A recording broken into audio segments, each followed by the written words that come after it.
Hi, I'm Mothman Cosplay, and due to an unexpected series of events, guess I'm making YouTube videos now. This year I wore a Monster Hunter cosplay to Anime Central. I posted a video on Twitter which circulated far beyond what I had anticipated, and from this I got 3 things. 1. Gratification that so many people enjoyed my costume. 2. Mortification that not only do 300,000 people know that I exist, but they know that I exist in the context of me being dressed up as a bird lizard tongue monster, no offense. And 3, an inbox full of questions about how I did what I did from more people than I could possibly respond to individually. This video will hopefully express number 1, definitely exacerbate number 2, and maybe resolve number 3. With all that said, let's get this expedition moving.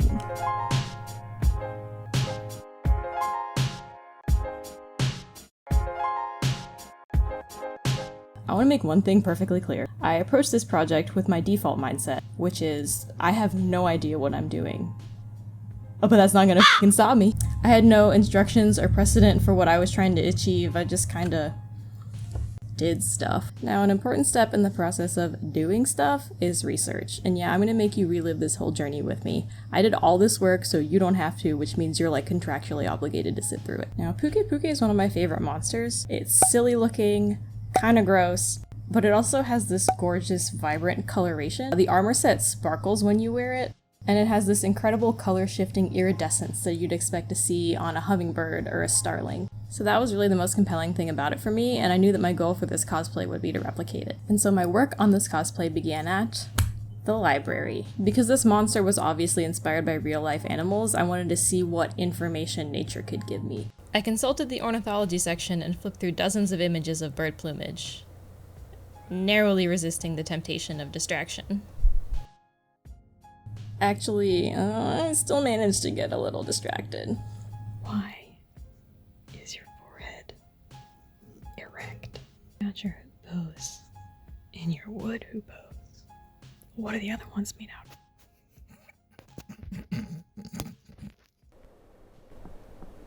Wait, I want to learn about bird combat. But I did find what I was looking for in the form of a little physics refresher. See, iridescence isn't a pigment at all, it's structural coloration, created by tiny transparent microstructures in some feathers. The nanometers thick protein layers create a thin film interference effect like a layer of oil on a puddle. Part of the light is reflected by the top layer while the rest passes through and is reflected by the bottom boundary, leaving the waves out of phase. Depending on the incident angle of the light, certain colors in the spectrum are amplified while others experience destructive interference. This is why the color shifts as the bird moves. You'll see where I'm going with this in a minute. And the photos were great, but given that iridescence is so dependent on movement, it's not really a substitute for the real thing. Luckily, the real thing was just next door. I scooted over to the Natural History Museum to take a look at their extensive dead bird collection.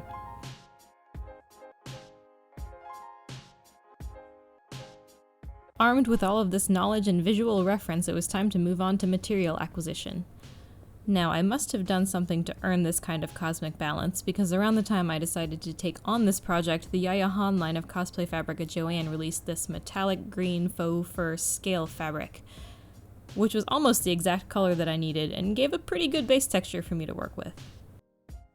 While I did want to keep some of the scales for the transition between the fur and the feathers, I wanted the pattern to be more subtle for the rest of it.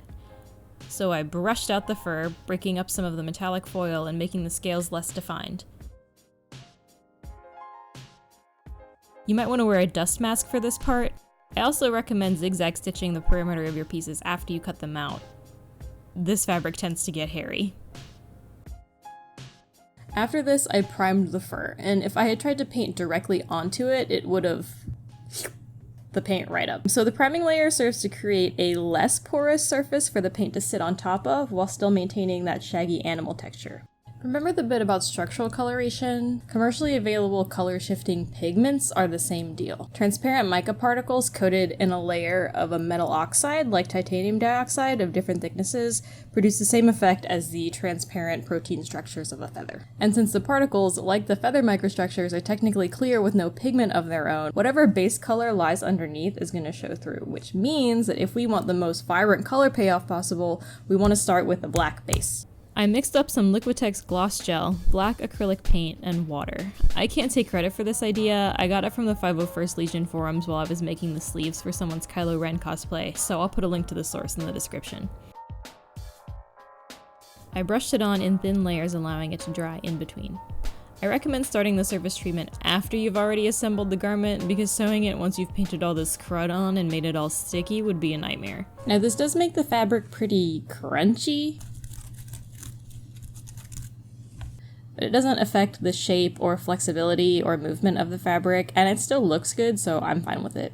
The next problem to solve was creating the airbrush paint. Now, I used powdered pigments that I got from all over the place. Some of them were from eBay or from AliExpress. Some of them I did get from a domestic supplier, which is the only one that I'm comfortable recommending. So I actually remember which ones I got from them, whereas for the other ones, it's just a mess of little plastic jars. So I'll put a link to them in the description. They're more expensive for the same stuff, but the shipping's fast and the quality's reliable, so if you're interested, it's there. Really, you can use whatever you like, whether it's intended for nail art or for car paint, it's gonna serve our purposes the same. The amount of powder to clear base will vary by supplier, so just follow their directions. Generally speaking, a little bit goes farther than you'd think.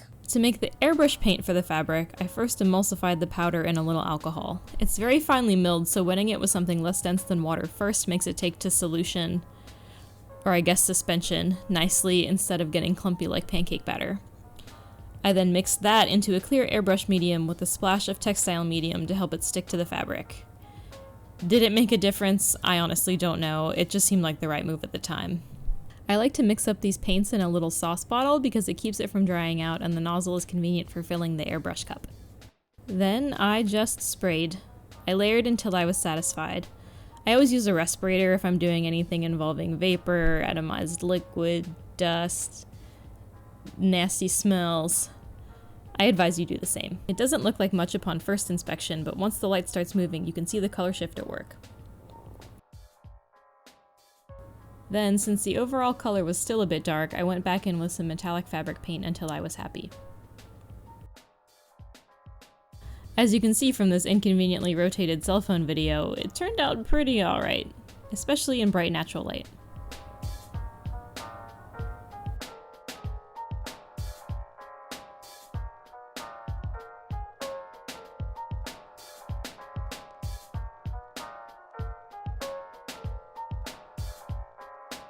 Now the feather trim.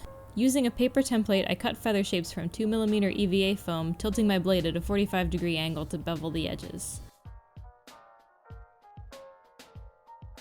I then further smoothed out the cut edges with a rotary tool and added textural details with a pen and tiny scissors.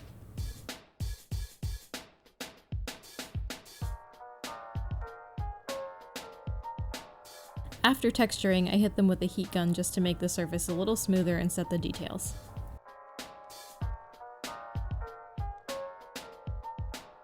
Now you might be thinking, Heather, you looked at this costume and thought that making 400 individual foam feathers was a smart move. To which I respond, I have never operated under the illusion that any of my moves are smart ones, so your point is irrelevant. I accidentally deleted the video I had of myself painting these with Mod Podge when I was trying to delete this threatening video of my friend wearing a Chuck E. Cheese head he made out of paper mache. So you'll just have to use your imagination. I finished priming with Plasti Dip. You can probably use whatever method of EVA foam prep you prefer as long as the result is smooth and relatively flexible. So probably no wood glue. These guys also got sprayed with several layers of the color shift paint. The only difference between this and what I used on the fur is that I didn't add any fabric medium to it this time. Here is what they look like after airbrushing and painting on some metallic green and gold around the edges with a brush.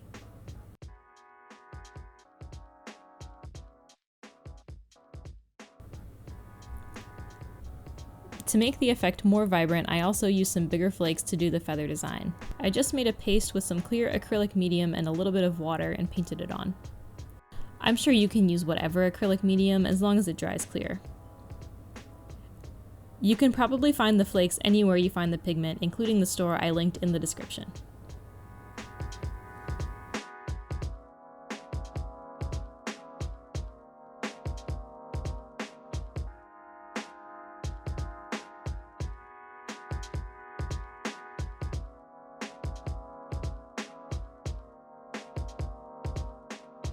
Then I sealed them. I used a couple different spray varnishes, just whatever I had in the house. For the most part, it's satin clear coat from Rusto and Liquitex. You can probably use whatever, so choose your own adventure. After that, All that was left to do was to hand sew the feathers onto the outfit, and while you're doing that, you'll have plenty of time to contemplate the fact that you chose to do this. For fun.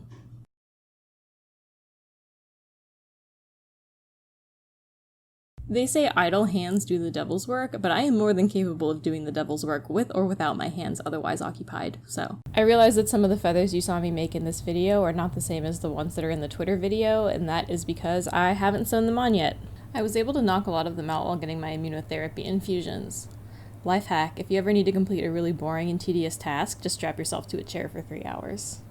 Though I would suggest asking the nurse to put the needle in your elbow instead of in your hand, because hand sewing is a lot harder when one of them has a straw lodged in it.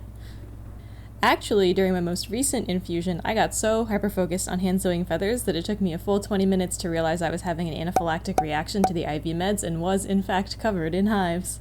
I had to stop working on them for the day because the nurse gave me intravenous Benadryl so that I wouldn't die, and it made me pass out for 3 hours. By this point, you will have gone sufficiently feral to really inhabit your role as a monster wrangler. Or murderer. You're ready to suit up and terrorize the local fauna by following a trail of glowing bugs to a big-ass lizard of your choosing. Or if your Monster Hunter experience is anything like mine, Anjanath will show up to bite your ankles whether you chose him or not. My next big project is the matching insect glaive for this armor set, so if you think I should make a process video for that as well, let me know. And my next con is Dragon Con, so if you would like to see this outfit in person or just say hello, I will be wearing it on Friday and Saturday.